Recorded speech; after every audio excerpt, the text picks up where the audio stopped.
Assalamu alaikum to my friends, to my fans, and to my loved ones, home and abroad. This is Lekon Ori Dollar. Àwọn èèyàn kan mọ̀ mí sí lecturer. Àjànàkú kọjá mo rí nǹkan fìrí tá a bá rí ni ká sọ pé àárẹ̀ rìn.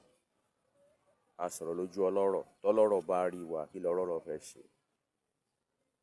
I'm here to clear the airwaves about what's happening between Ibrahim Yekini Tele and Austin Emmanuel.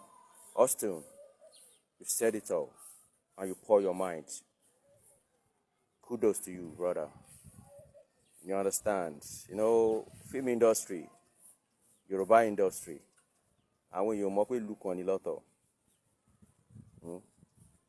ẹ̀yin èèyàn wa arákùnrin yìí ó ti sọ̀rọ̀ ó ti sọ opinion tirẹ̀ ó ní pé kò sí love nínú Yorùbá movie industry ó ní kò sí love níbẹ̀ ó ní oníkálukú ó kàn ṣe tiẹ̀ ni ó ní kókó jambele ni wọ́n ń ṣe níbẹ̀ kálukú ló ní tirẹ̀ lára àwọn ọ̀rọ̀ tí arákùnrin yìí sọ nìyí ó tún call out Mr. Latin nínú fọ́nrán yìí ẹ jẹ́ ká wò ó. Àwọn èèyàn máa fẹ́ yín sí ẹ wọ́n máa ṣe bí ẹni pé àwọn láìkẹ́. Pàdí mi rọ́ ló ń pa o. Bí ọba tó taṣọ lé orí ìwò fún ni tó bá fi lè jókòó sórí ẹ̀ wọnú rẹ̀. Fake friends, fake niggas, they have no love for you. Nǹkan tó ń rí ń sìn òun lọ́mọ.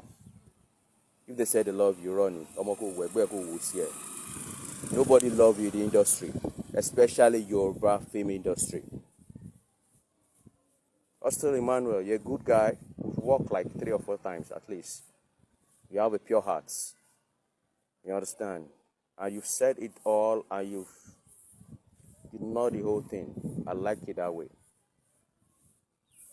But ẹni tó lọ sin ẹ̀gbọ́n ẹ̀ ní wòwò lójú ọ̀rẹ́ ẹ̀ ó yẹ kó ọ̀rẹ́ ti máa fura pé ẹni tó lè tara alé ẹ̀ lọ pọ̀ tó sin ẹ̀gbọ́n ẹ̀ báyìí kí wá lòun ọ̀rẹ́.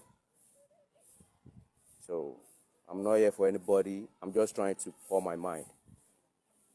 Táwọn Ògúndé tó bá ṣe báyìí film industry ò ní rí bí a ṣe bá o.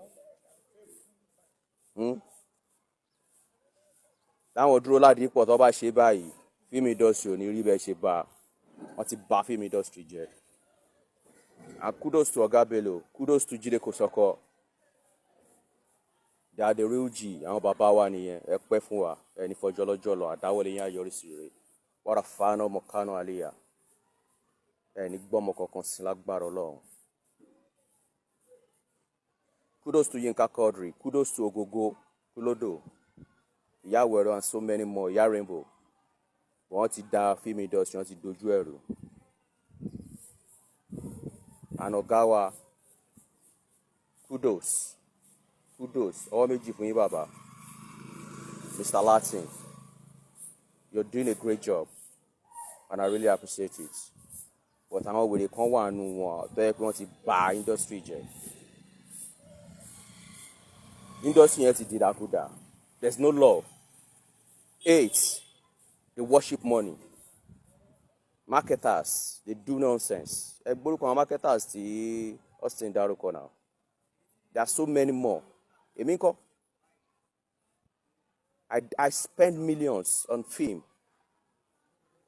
for like 10, 12 years ago. You can't record any amount for it. At least go to my record. Only jẹ́ bí peanuts with force. Pẹ̀lú àwọn ọlọ́pàá drag ara wa lè máa fi rówó mi gbà.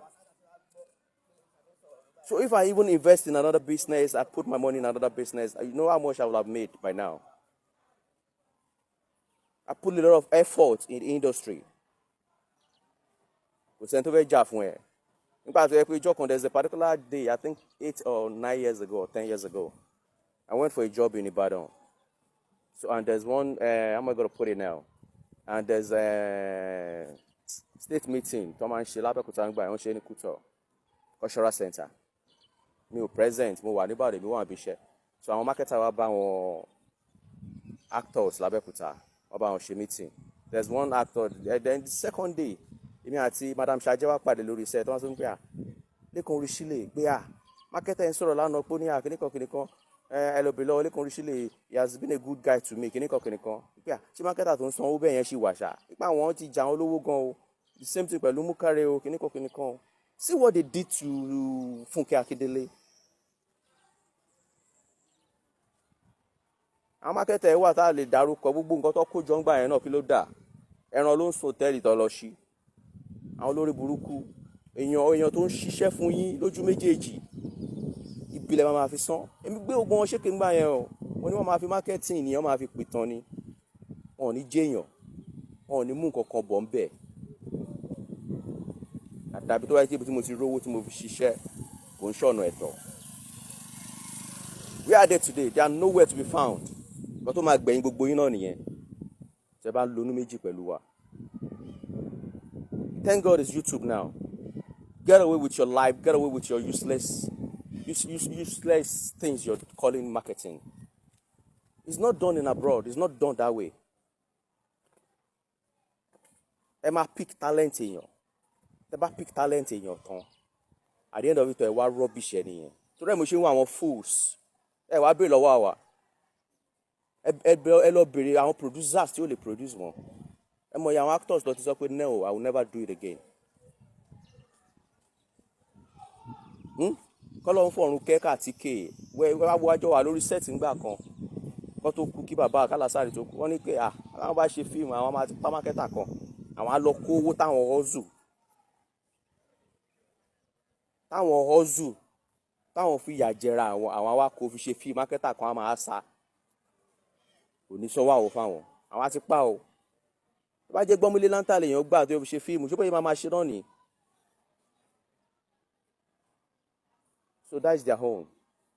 Because I have a lot of things to talk about today. Then secondly, about the love. Nífẹ̀ẹ́ ara wa, ẹ má kó jẹ́ kó parọ́ tán yìí. Director kan sọ pé òun láìkẹ́ irọ́ ńlá ló ń pa. Producer kan ní you are my favourite, I can't do without you. Ọmọ gbàgbé wẹ̀yìn ẹ̀. Tó bá ti sọ, just forget about it. Kò ń ṣọ̀rọ̀ tiẹ̀. There's no love. They are haters. They have no feelings. They have no human feelings. No real friends in the industry. Tó bá wọn ìkẹ́ gbọ́. Tó bá wọn ìkẹ́ gbà. I will just set my own now. So no real love. Our president, please do something about the industry. Do something about the industry. Let it grow more than this. No love. Ìfẹ́ òsì.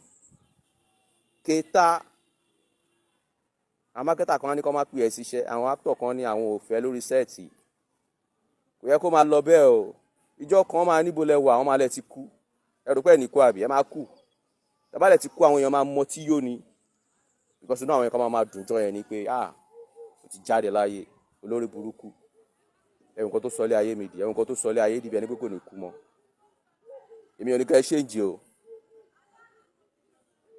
tó yẹ yín but àbọ̀rọ̀ là ń sọ fọmọlúwàbí tó bá dénú àdòdìndì. This is just part 1.